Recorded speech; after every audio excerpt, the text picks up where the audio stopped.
Hello. आज हम मुस्लिम law में हिब्बा, जिसे आप इंग्लिश में गिफ्ट कहते हैं, के प्रावधान का विश्लेषण करेंगे। कुछ पॉइंट जो हमने बोर्ड पर लिख दिए हैं, जिसे आप ध्यान से देख लें कि ये पॉइंट जो आपको नोट करना है। इसमें पहला पॉइंट है, पहले देखेंगे हिब्बा की डेफिनेशन, फिर कैपेसिटी, कौन हिबा कर सकता है, फिर gift to unborn, gift to minors, gift of equity of redemption. ये शॉर्ट पॉइंट है। इसके बाद डिटेल हम डिस्कस करेंगे आवश्यक तत्व क्या है हिबा के, the ingredients of the gift. Number 1 declaration, number 2 acceptance, third है डिलीवरी ऑफ पोजेशन। ये इतने पॉइंट हैं जिसे आपको नोट करके रखना है। अब हम कुछ बेसिक्स के बारे में आपको बताएंगे, गिफ्ट को क्या, how it is defined. Gift की डेफिनेशन जो मुल्ला ने दी है, मुल्ला अपनी पुस्तक में कहते हैं Hiba is a transfer of property. आप जानते हैं जैसे प्रॉपर्टी लॉ में पढ़ा होगा, ट्रांसफ़र प्रॉपर्टी में सेल भी है ट्रांसफ़र, मॉर्गेज भी है ट्रांसफ़र, लीज भी है ट्रांसफ़र और गिफ्ट भी है ट्रांसफ़र।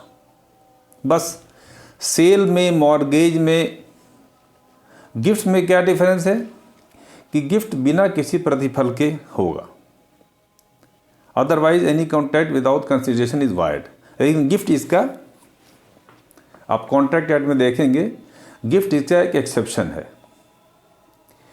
तो यहाँ पर मुल्ला कह रहे हैं Hiba is a transfer of property, एक संपत्ति का हस्तांतरण है, made immediately and without any exchange, in present time, future में नहीं होता। Gift is made in present time, मौजूद, तुरंत, विदाउट एनी एक्सचेंज, इसके बदले में कोई सामान नहीं मिलता आपको, यानी कोई प्रतिफल नहीं मिलता। By one person to another, एक व्यक्ति के द्वारा दूसरे व्यक्ति को हिब्बा किया जाता है। एंड एक्सेप्टेड बाय अदर और on his behalf. The second most important point है कि जो आदाता है, जो डोनी है, जिसके पक्ष में हिब्बा किया जा रहा है, उसके द्वारा इसे स्वीकार भी किया जाना आवश्यक है, या उसके बिहाफ पर किसी और सक्षम व्यक्ति के द्वारा इस गिफ्ट को स्वीकार किया जाना चाहिए, तभी ये गिफ्ट मुकम्मल होगा, कंप्लीट होगा। अदर ट्रांसफर ऑफ प्रॉपर्टी में, सेल में एक्सेप्टेंस का प्रोविजन नहीं है। लेकिन ये जो ट्रांसफर ऑफ प्रॉपर्टी ऐसी है जिसमें कि जिसके पक्ष में ये अंतरण किया जा रहा है, उसके द्वारा इस दान को स्वीकार किया जाना आवश्यक है। तो ये डिफाइन कर रहे हैं मुल्ला। अब सेकंड पॉइंट कहते हैं कैपेसिटी क्या है, who is competent to transfer इस प्रॉपर्टी इन गिफ्ट। अपनी संपत्ति का गिफ्ट करना, हिबा करने के सक्षम कौन होगा, इसके बारे में वही है कैपेसिटी टू ट्रांसफ़र, यानी वो व्यक्ति मेजर हो और साउंड माइंड का हो, यानी स्वस्थ मस्तिष्क का हो। तो ऐसा कोई भी व्यक्ति अपनी संपत्ति का हिबा कर सकता है। सवाल फिर उठता है कि क्या आपने, जैसे कि आपने टीपी एक्ट में पढ़ा है, transfer of property in favour of the minor. Minor के पक्ष में आपको संपत्ति ट्रांसफ़र करना होता है तो उसके पहले एक और हित क्रिएट करते हैं, लाइफ इंटरेस्ट जिसे कहते हैं। एक जीवन भर का हित किसी को देते हैं और कहते हैं इसके मरने के पश्चात, इसके मरने के समय जो फला का बच्चा अगर जो जीवित रहा तो उसको वो ये एग्जिस्टेंस में अगर रहा इसके मौत के समय, तो उसको प्रॉपर्टी फाइनली ट्रांसफ़र की जाएगी। लेकिन उसके लिए क्या करना पड़ता है, एक बीच का एक हित क्रिएट किया जाता है। ये जो ट्रांसफ़र ऑफ प्रॉपर्टी है टू अनबॉर्न थ्रू ए इंटरमीडिएटी, एक बिचौलिए के द्वारा किसी अजन्मे व्यक्ति को संपत्ति ट्रांसफ़र की जाती है टीपी एक्ट में। लेकिन मुस्लिम एक्ट में किसी अनबॉर्न पर्सन के पक्ष में गिफ्ट नहीं की जा सकती। तो किसी अनबॉर्न पर्सन के पक्ष में अगर गिफ्ट हिबा किया जाएगा तो ऐसा हिबा शून्य है। डोनर के पावर क्या है? गिफ्ट के मामले में डोनर को कंप्लीट पावर है कि वो अपनी समस्त संपत्ति को गिफ्ट कर सकता है, भले वो उत्तराधिकारी हो। इस मामले में जो हिबा है और जो वसीयत है, दोनों में अंतर है। वसीयत में पहली रोक है कि कोई मुसलमान अपनी संपत्ति का 1/3 भाग से अधिक का वसीयत नहीं कर सकता, और दूसरी रुकावट उसमें की गई है कि कोई व्यक्ति जो वारिस है, जो एयर है, तो एयर के पक्ष में बिना दूसरे उत्तराधिकारियों के सहमति के वित्त वसीयत नहीं किया सकती। लेकिन यह मामला भिन्न है। यहाँ पर पूर्ण अधिकार है कि अपनी समस्त संपत्ति का चाहे तो वो हिबा कर सकता है। फिर देखते हैं गिफ्ट टू माइनर्स। नाबालिग बच्चों के पक्ष में, नाबालिग के पक्ष में अगर कोई व्यक्ति हिबा करता है तो मुस्लिम विधि में ऐसा वायद है, वायलेट है, ये वायद नहीं है। इसी तरह gift of equity of redemption. जो कोई व्यक्ति अपनी संपत्ति मॉर्गेज करता है तो मॉर्गेजी और मॉर्गेजार के अलग अलग अधिकार हैं। मॉर्गेजार को अधिकार है कि अपनी प्रॉपर्टी को पैसा अदा करके रिडीम करा ले, छुटकारा, संपत्ति को छोड़ा ले, तो इसे कहते हैं राइट ऑफ रिडेम्पशन। तो अगर किसी व्यक्ति ने अपनी संपत्ति किसी दूसरे के पक्ष में मॉर्गेज की है तो उसके पास एक अधिकार बना है कि अपनी संपत्ति को छुड़ाने के, हम कहते हैं इक्विटी ऑफ रिडेम्पशन। तो इक्विटी ऑफ रिडेम्पशन के बारे में ये लॉ है कि इक्विटी ऑफ रिडेम्पशन की गिफ्ट हो सकती है। A gift may be made by a mortgagor of his equity of redemption. ये जो रिडेम्पशन का अधिकार है ये भी एक अचल संपत्ति है, ये अधिकार, क्योंकि ये संपत्ति का एक अधिकार है, इसलिए इसकी भी गिफ्ट की जा सकती है। और ख़ास करके हम देखें यूसुफ्रक्चरी मॉर्गेज, जो यूसुफ्रक्चरी मॉर्गेज होता है जहाँ पर कब्ज़ा जो है मॉर्गेजी का है। तो जहाँ पर गिफ्ट कब्ज़ा मॉर्गेजी का है तो ऐसा गिफ्ट इसलिए आसान हो जाता है कि सिर्फ उसे एक गिफ्ट प्रॉपर्टी सिर्फ उसे ऑथराइज कर दे, किसी व्यक्ति को ये अधिकृत कर दे कि वही संपत्ति को छुड़ा ले। The gift is complete by authorising the donee to redeem the mortgage. तो इन्हीं फिजिकल पोजेशन, यानी जो थर्ड पॉइंट आप देखेंगे कि डिलीवरी ऑफ पोजेशन मस्ट है, संपत्ति का कब्जा परिधान किया जाना हिब्बा का एक आवश्यक तत्व। तो जहाँ पर संपत्ति आदाता के पास ही है तो उसके लिए डिलीवरी ऑफ पोजेशन की अलग से कोई आवश्यकता नहीं है। तो ऐसी गिफ्ट वैध है। ये छोटी छोटी बातें हैं। अब आगे देखिए 3 आवश्यक तत्व, ये आपके लिए इंपॉर्टेंट है। ये थर्ड, ये जो आवश्यक तत्व हैं, पहला है डिक्लेरेशन बाय डोनर, आदाता, यानी जो डोनर है जिसे आप हिंदी में कहते हैं दाता, दाता, और जिसके पक्ष में करते हैं उसे कहते हैं आदाता, उसे कहते हैं डोनी। और तीसरा पॉइंट है कब्जे का परिधान। दाता, donor, donee and declaration possession, कब्जे का परिधान का किया जाना। तो आवश्यक तत्व में पहला पॉइंट है there should be a declaration of gift by the donor, donor के द्वारा हिब्बा का घोषणा। दूसरा है डोनी के द्वारा, आदाता के द्वारा स्पष्ट रूप से एक्सप्रेसली या इम्प्लाइडली या उसके किसी प्राधिकृत एजेंट के द्वारा ऐसे गिफ्ट को स्वीकार किया जाना। अब तीसरा विशेष तत्व है इसका delivery of possession of the subject matter of the gift, कब्जे का परिधान इसका बहुत महत्वपूर्ण तत्व है। तो पहला पॉइंट तो बहुत आसान है, डिक्लेरेशन, दूसरा है एक्सेप्टेंस, और तीसरा है डिलीवरी ऑफ पोजेशन। तो हम देखेंगे मोड ऑफ पोजेशन किन किन तरीके से डिलीवरी ऑफ पोजेशन हो सकता है। डिलीवरी पोजीशन मस्ट है।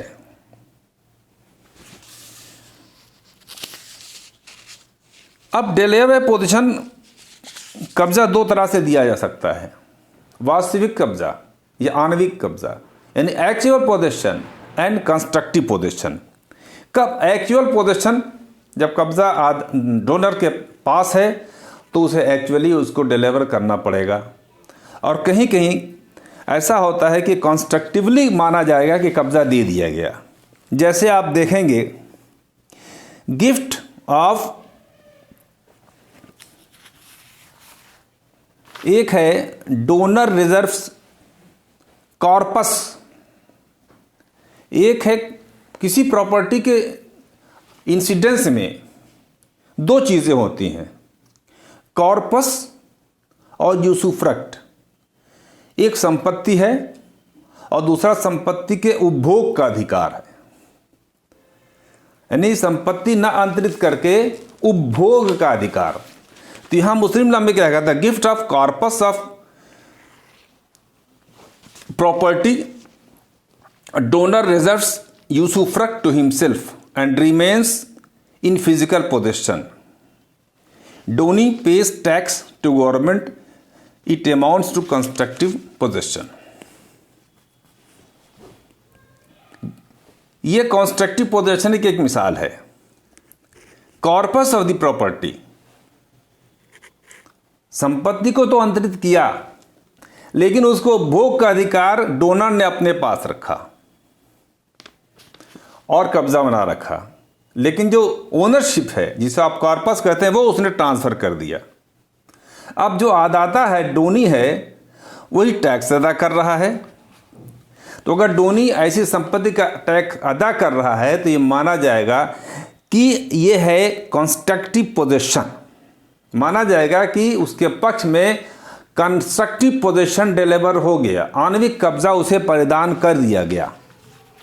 इसी तरह कोई संपत्ति जो कि किसी किराएदार के कब्जे में है, फिजिकल पोजीशन टेनेंट का है, ओनर जो है उस प्रॉपर्टी के कॉर्पस को उसका ओनरशिप ट्रांसफर कर देता है, लेकिन कब्जा कहाँ है, कब्जा उसका टेनेंट के पास है। तो यहां कब्जा के डिलीवरी या पोजीशन कैसे माना जाएगा, तो इसका तरीका बताया गया है कि donor should ask the tenant to attorn donee. पहली बात यह है कि डोनर जो है, दाता जो है, वो किराएदार से ये कहेगा कि आप डोनी को स्वामी माने, यानी उसे नोटिस दे, उसे बता दे, now property is given in gift, आप इन्हें ही स्वामी स्वीकार करें, इसकी सूचना उसे दे दे। और डिलीवरी ऑफ टाइटल डीड्स, और एक तरीका ये भी है कि संपत्ति से संबंधित जो कागजात हैं, जो सेल डीड, जो टाइटल डीड हैं, वो डोनी को यानी आदाता को उसे दे दे, परिधान कर दे। तीसरा काम और इसमें दिया गया है कि जो रेवेन्यू रिकॉर्ड्स हैं, जैसे खेती है, वो ज़मीन है, तो वह जो खतरा खतौनी है, वैसे यहाँ तो लागू नहीं होता, ये किसानी वाली काश्तकारी ज़मीन पर गिफ्ट मुस्लिम लागू नहीं होता। लेकिन जैसे कि मकान है, तो मकान का जो नगर पालिका में रिकॉर्ड है, जहाँ आप टैक्स, हाउस टैक्स देते हैं, तो हाउस टैक्स के रिकॉर्ड में डोनी का नाम अगर दर्ज करवा दिया डोनर ने, तो माना जाएगा डिलीवरी पोजीशन हो गया। ये सब क्या हुआ, कंस्ट्रक्टिव डिलीवरी पोजीशन है। फिर देखिए, अगर एक सवाल उठता है कि डोनर और डोनी एक ही मकान में रहते हैं, इन द सेम हाउस, एक ही मकान में दोनों चचा भतीजे रहते हैं, चचा ने भतीजे के पक्ष में गिफ्ट कर दिया, देन क्या होगा, सम ओवर्ट एक्ट इज रिक्वायर्ड, कोई ऐसा कार्य कीजिए जिससे पता चले कि आपने संपत्ति दूसरे को दे दी। जैसे डिलीवरी ऑफ डीड्स, यानी संपत्ति की टाइटल डीड है वो आप डोनी को दे दीजिए, रेवेन्यू रिकॉर्ड में उसका नाम चढ़वा दीजिए। तो ये माना जाएगा कि भले ही एक ही मकान में दोनों व्यक्ति रह रहे हैं, लेकिन ये माना जाएगा कि इस संपत्ति को का हिबा पूर्ण हो गया। इसे हम कहते हैं डिलीवरी ऑफ पोजीशन। तो ये डिलीवरी ऑफ पोजीशन मस्ट है।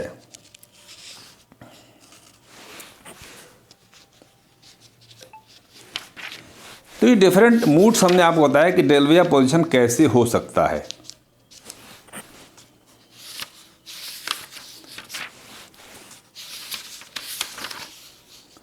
ये इसके बाद जो आएगा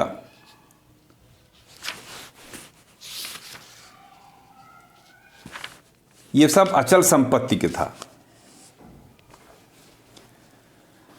अभी एक सवाल हुआ, delivery position in case of incorporeal property and actionable claim. इसकी डेल्विया पोजीशन कैसे होगा? जैसे कहा एक गिफ्ट, एक प्रोमिसरी नोट है, government promissory note may be completed by endorsement and the delivery to the donee. यानी जो प्रोमिसरी नोट है उसके पीछे पृष्ठांकन कर दें, उस व्यक्ति का नाम दे दें और उसे प्रोमिसरी नोट उसके हवाले कर दे, तो कहा जाएगा ये गवर्नमेंट प्रोमिसरी नोट को आपने हिब्बा कर दिया। A gift of zamindari rights may be completed by mutation of names in the books of the collector. तो जमींदारी की प्रॉपर्टी पहले आप कर सकते थे, इस समय नहीं कर सकते।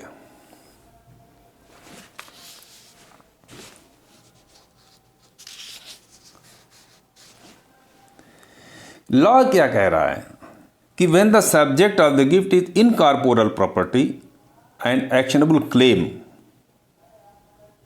तो the gift may be completed by an act on the part of the donor showing a clear intention to divest himself in present of the property and to confirm it upon the donee. यानी कोई actionable claim है, law of property में आप पढ़ेंगे what is actionable claim, उसको आप transfer कर रहे हैं। जैसे अभी हमने देखा प्रोमिसरी नोट को आप ट्रांसफ़र कर रहे हैं। इसका तरीका ये है कि डोनर ऐसा कोई कार्य करे जिससे ये स्पष्ट हो कि उसका आशय वर्तमान में उसका हिब्बा करना था, संपत्ति को अंतरित करना था, इंटेंशन उसका क्या था, और उस संपत्ति से अपना तमाम हक ख़त्म कर ले, अपने सारे अधिकार समाप्त कर ले और संपत्ति को उसे परिधान कर दे। जैसे हमने गिफ्ट गवर्नमेंट प्रोमिसरी नोट दिया,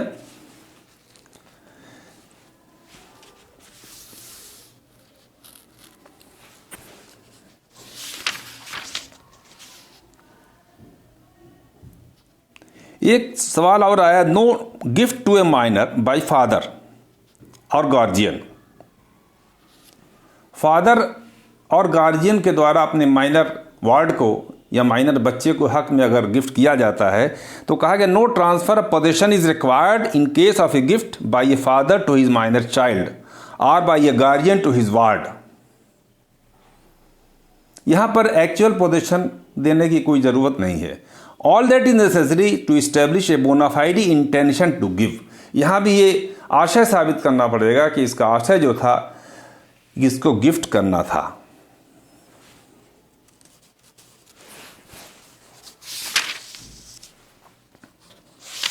अब ये एक पार्ट हो गया गिफ्ट का। इसके बाद गिफ्ट पर कुछ सवाल पूछे जाते हैं जिसको हम सेकंड पार्ट में लेंगे। जैसे मुशा, व्हाट इज़ मुशा, ये शॉर्ट नोट पूछा जाता है और कंडीशनल गिफ्ट है, गिफ्ट ऑफ लाइफ स्टेट है। तो ये गिफ्ट ऑफ मुशा and gift of life estate और गिफ्ट विद ए कंडीशन, इसको हम दूसरे टॉपिक में लेंगे और उसको हम डिस्कस करेंगे। ये पहले हमने आपको आज बेसिक चीज़ें गिफ्ट की बता दी कि गिफ्ट कौन कर सकता है, किसके पक्ष में कर सकता है, गिफ्ट के आवश्यक तत्व क्या हैं और किन किन चीज़ों का गिफ्ट किया जा सकता है। ये बेसिक चीज़ें, ये पॉइंट आप नोट कर लें। जो भी किताब आपके पास हो इससे आप जा कर के उसे तैयार करेंगे तो आपको ये मैटर क्लियर हो जाएगा। तो इसके सेकंड पार्ट में भी लेंगे गिफ्ट के अदर जो चीज़ें मैंने बताई हैं उसको हम गिफ्ट पार्ट 2 में लेंगे। तो नेक्स्ट वीडियो तक हम आपसे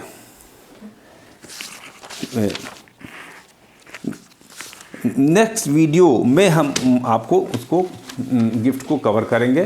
तो नेक्स्ट वीडियो का इंतज़ार कीजिएगा और कमेंट बॉक्स में कोई भी प्रॉब्लम है तो उसे आप लिखिएगा, हम उसे सुलझाने की कोशिश करेंगे। Thank you.